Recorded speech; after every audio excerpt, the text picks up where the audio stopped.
और उस शिक्षा के लिए अगर सरकार के स्तर पर पहल होती है तो वह अच्छे परिणाम देता है। और आज समाज कल्याण विभाग ने ये प्रक्रिया एक नई सौगात गोरखपुर को इस रूप में प्रदान की जा रही है। इसके साथ ही प्रदेश के अलग अलग स्थानों पर भी इस प्रकार के बालक या बालिकाओं के आश्रम पद्धति के विद्यालय बन रहे हैं या बन चुके हैं।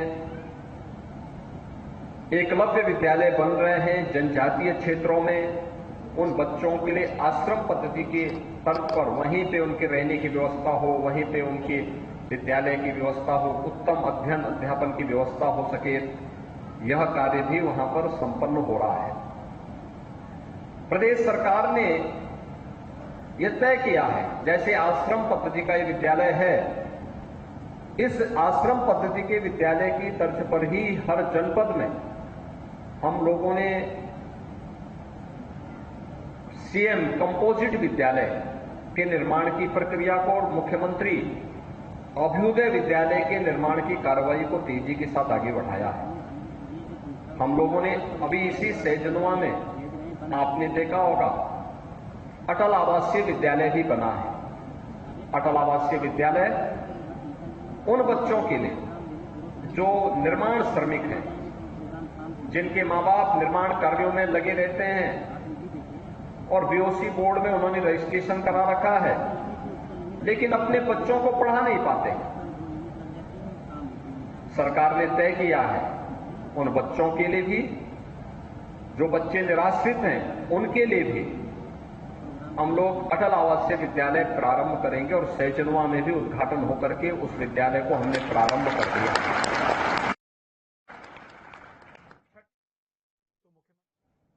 सुन रहे थे,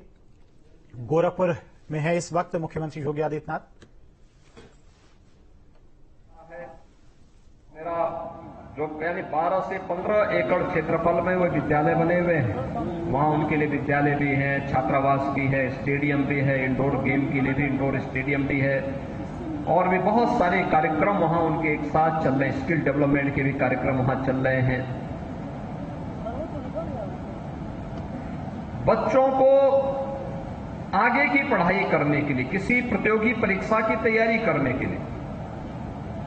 मेडिकल की है, इंजीनियरिंग की है, या सेना में वो जाना चाहता है, कमीशन अधिकारी के रूप में कोई पद प्राप्त करना चाहता है, या बैंक में पीओ के लिए, या उत्तर प्रदेश शासन से जुड़े हुए किसी भी महत्वपूर्ण पद के लिए, उत्तर प्रदेश पुलिस में डिप्टी एसपी का पद है, या उत्तर प्रदेश में पब्लिक सर्विस कमीशन में है, या यूपीएससी में है, उनकी तैयारी के लिए भी जनपद स्तर पर समाज कल्याण विभाग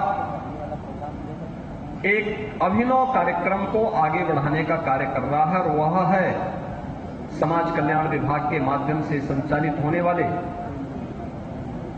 Abhyuday coaching centre. Abhyudaya coaching centre का संचालन, वहां पे अच्छी फैकल्टी तो है ही, अच्छे टीचर तो है ही, लेकिन साथ साथ वहां पर जो लोग उस परीक्षा को पास करके किसी अन्य क्षेत्र में काम कर रहे हैं, कोई जिलाधिकारी है, कोई सीडीओ है, कोई नगर आयुक्त है, कोई बीडीओ है, कोई किसी अन्य पद पर है, कोई डॉक्टर है, कोई इंजीनियर है, ये लोग जाकर के एक क्लास लेते हैं और उस क्लास को हम वहां उपस्थित होकर के भी अटेंड कर सकते हैं। उस क्लास में हम फिजिकली हो या फिर वर्चुअली भी हम जुड़ करके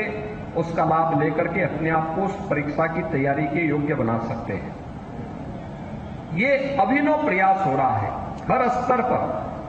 उत्तर प्रदेश के युवाओं को आगे बढ़ने का एक अवसर प्राप्त हो सके। आज इसी में यह आश्रम पद्धति का विद्यालय अनंतपुर गांव में आज यहां पर उद्घाटन हो रहा है, और मुझे प्रसन्नता है कि उद्घाटन के साथ ही यहां बालिकाओं का प्रवेश भी हो गया है। मैं देख रहा हूं उन बालिकाओं के मन में आगे बढ़ने का एक जज्बा है, कार्य करने की एक ललक है। घर से दूर रह करके, यहां पर रह करके वे अपने अच्छे कैरियर को आगे बढ़ाएंगी और फिर अपनी योग्यता और अपनी प्रतिभा के बल पर प्रदेश का, देश का नाम रोशन करने का कार्य भी करेंगे। इसके लिए आवश्यक है कि हम अपने एक नियमित दिनचर्या अपनाएं। छात्रावास यहां पर रहे, छात्रावास के यहां पर जो अधीक्षक होंगी या फिर जो भी हमारे आश्रम पद्धति के विद्यालय हैं वहां पर वहां के जो प्रधानाचार्य हैं, वहां के जो अधीक्षक हैं या अधीक्षिका हैं, ये इस बात को जरूर ध्यान में दें कि इन विद्यालयों में नियमित दिनचर्या को अपनाने के लिए बच्चों को तैयार करना, समय पे जगना, समय पे सोना, समय पे भोजन लेना, समय पे तैयारी करना, पढ़ाई के साथ साथ खेलकूद की गतिविधियों में भी और तमाम अन्य ऐसी एक्टिविटीज को, वृक्षारोपण का कार्यक्रम है, सेवा के विभिन्न प्रकल्पों के साथ जुड़ना, इन सभी कार्यक्रमों के साथ साथ स्किल डेवलपमेंट के लिए भी अपने आप को तैयार करना। हो सकता है किसी में कोई हुनर है,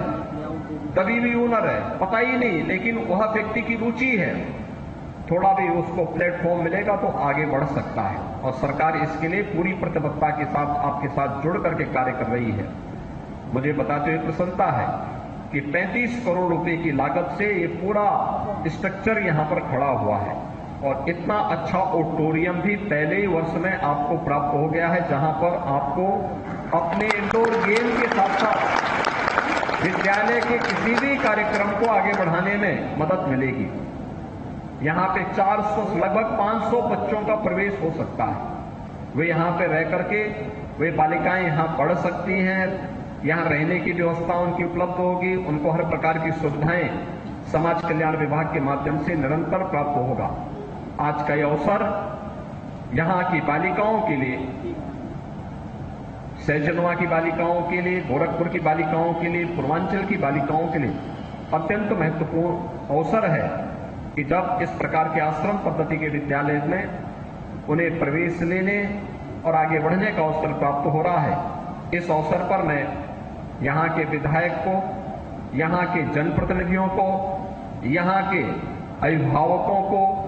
यहां के अन्य सभी उन परिवार से जुड़े हुए जितने भी सदस्यगण हैं उन सबको हृदय से बधाई देता हूं और इस विद्यालय अपना इन बच्चों के माध्यम से नाम आगे बढ़ा सके, इसकी अपनी कामना करते हुए आप सबको इस बात के लिए आश्वस्त करता हूं कि युवाओं के लिए और खास तौर से वर्तमान पीढ़ी के उज्जवल भविष्य के लिए सरकार पूरी ईमानदारी और पूरी प्रतिबद्धता के साथ लग करके जो भी अच्छा हो सकता है वो अच्छा करने के लिए